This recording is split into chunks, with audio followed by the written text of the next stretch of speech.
At this time, I have the honor to present to you the moral leader of our nation. I have the pleasure to present to you Dr. Martin Luther King, Jr.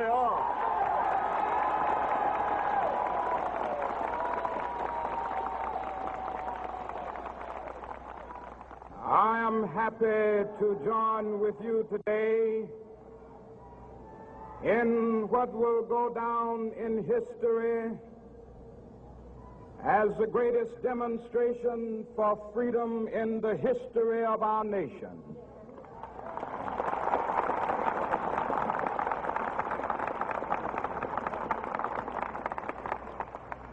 Five score years ago,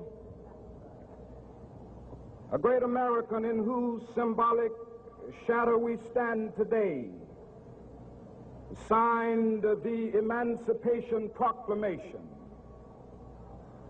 This momentous decree came as a great beacon light of hope to millions of Negro slaves who had been seared in the flames of withering injustice. It came as a joyous daybreak to end the long night of their captivity. But 100 years later, the Negro still is not free. 100 years later, the life of the Negro is still sadly crippled by the manacles of segregation and the chains of discrimination.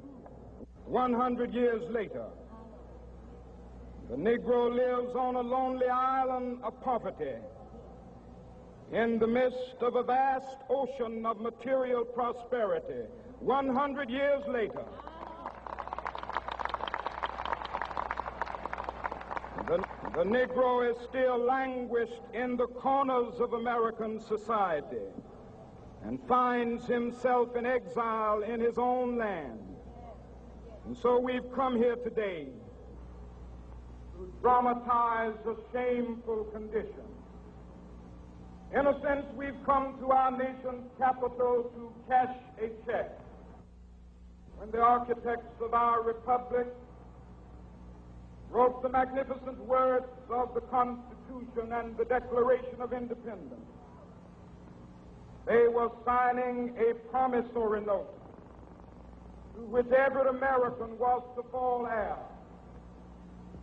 This note was a promise that all men, yes, black men as well as white men, would be guaranteed the unalienable rights of life, liberty, and the pursuit of happiness. It is obvious today that America has defaulted on this promissory note insofar as her citizens of color are concerned. Instead of honoring this sacred obligation, America has given the Negro people a bad check, a check which has come back marked insufficient funds.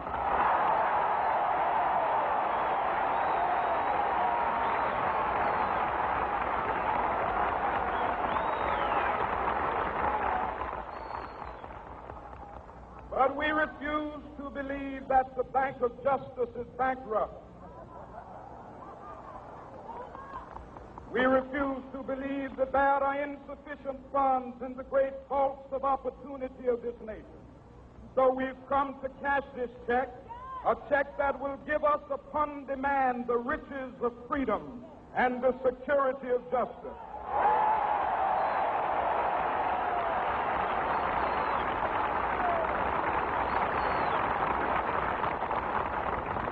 We have also come to this hallowed spot to remind America of the fierce urgency of now. This is no time to engage in the luxury of cooling off or to take the tranquilizing drug of gradualism.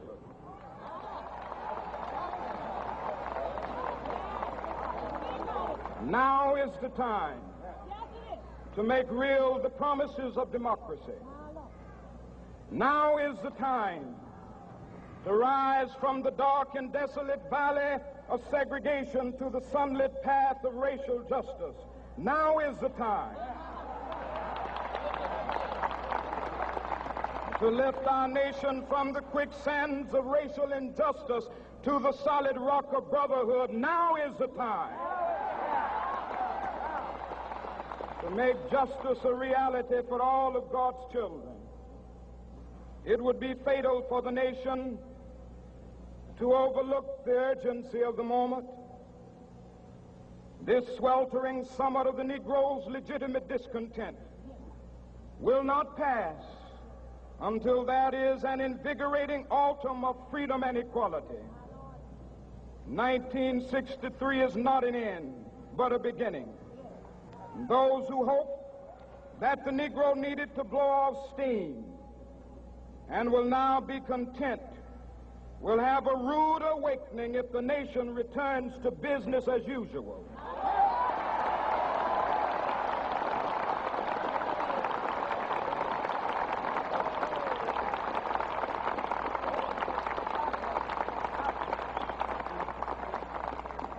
There will be neither rest nor tranquility in America until the Negro is granted his citizenship rights. The whirlwinds of revolt will continue to shake the foundations of our nation until the bright day of justice emerges. But that is something that I must say to my people who stand on the warm threshold which leads into the palace of justice. In the process of gaining our rightful place, we must not be guilty of wrongful deeds. Let us not seek to satisfy our thirst for freedom by drinking from the cup of bitterness and hatred.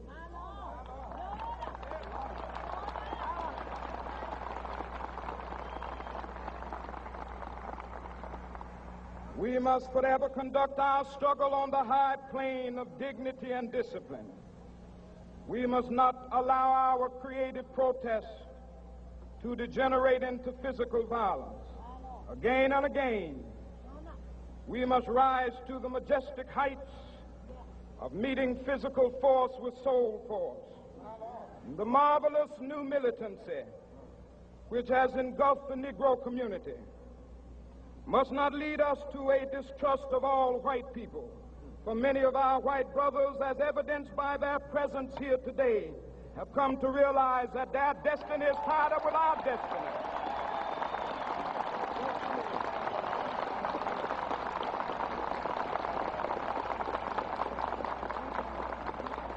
And they have come to realize that their freedom is inextricably bound to our freedom. We cannot walk alone. And as we walk, we must make the pledge that we shall always march ahead. We cannot turn back. There are those who are asking the devotees of civil rights, when will you be satisfied?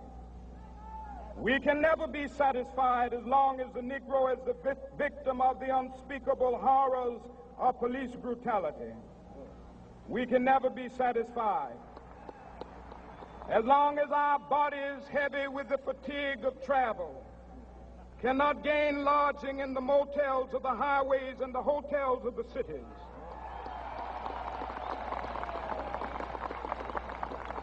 We cannot be satisfied as long as the Negro's basic mobility is from a smaller ghetto to a larger one. We can never be satisfied as long as our children are stripped of their selfhood and robbed of their dignity by signs stating for whites only.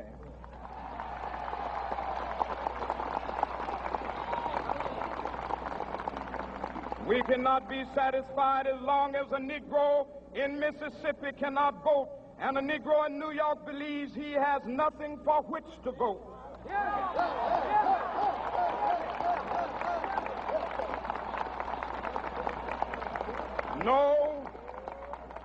No, we are not satisfied, and we will not be satisfied until justice rolls down like waters and righteousness like a mighty stream.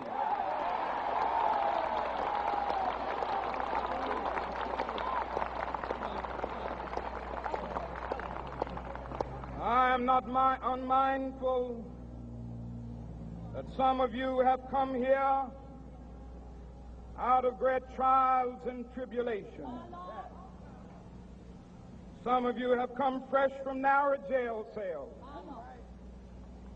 Some of you have come from areas where your quest for freedom left you battered by the storms of persecution and staggered by the winds of police brutality.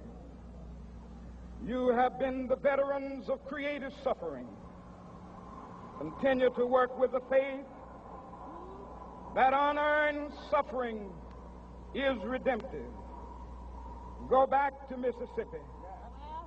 Go back to Alabama. Go back to South Carolina. Go back to Georgia. Go back to Louisiana. Go back to the slums and ghettos of our northern cities. Knowing that somehow this situation can and will be changed. Let us not wallow in the valley of despair. I say to you today, my friend,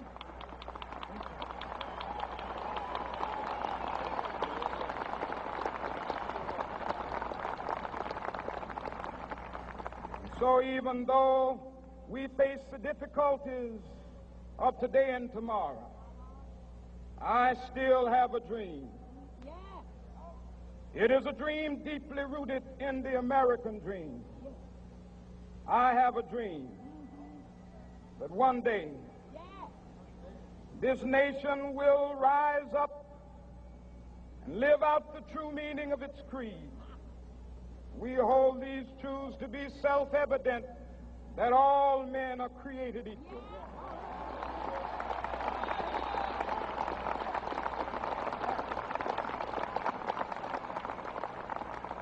I have a dream that one day on the red hills of Georgia, the sons of former slaves and the sons of former slave owners will be able to sit down together at the table of brotherhood. I have a dream that one day,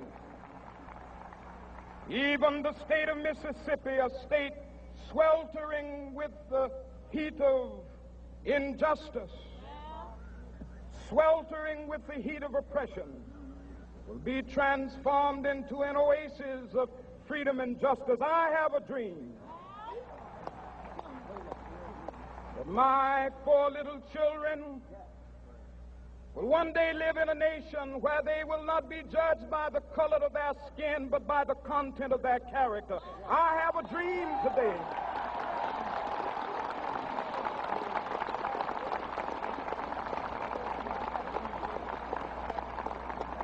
I have a dream that one day, down in Alabama, with its vicious racists, with its governor having his lips dripping with the words of interposition and nullification, one day right there in Alabama, little black boys and black girls will be able to join hands with little white boys and white girls as sisters and brothers. I have a dream today.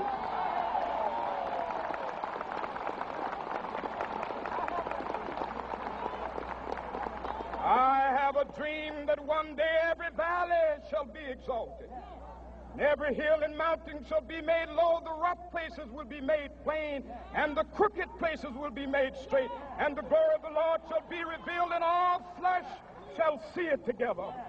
This is our hope. This is a faith that I go back to the South with. With this faith, we will be able to hew out of the mountain of despair a stone of hope. With this faith, we will be able to transform the jangling discords of our nation into a beautiful symphony of brotherhood. With this faith, we will be able to work together, to pray together, to struggle together, to go to jail together, to stand up for freedom together, knowing that we will be free one day. And this will be the day. This will be the day when all of God's children will be able to sing with new meaning, "My country, tears of thee. Sweet land of liberty, of thee I sing. Land where my fathers died, land of the pilgrim's pride. From every mountainside, let freedom ring. And if America is to be a great nation, this must become true. And so let freedom ring. From the prodigious hilltops of New Hampshire, let freedom ring.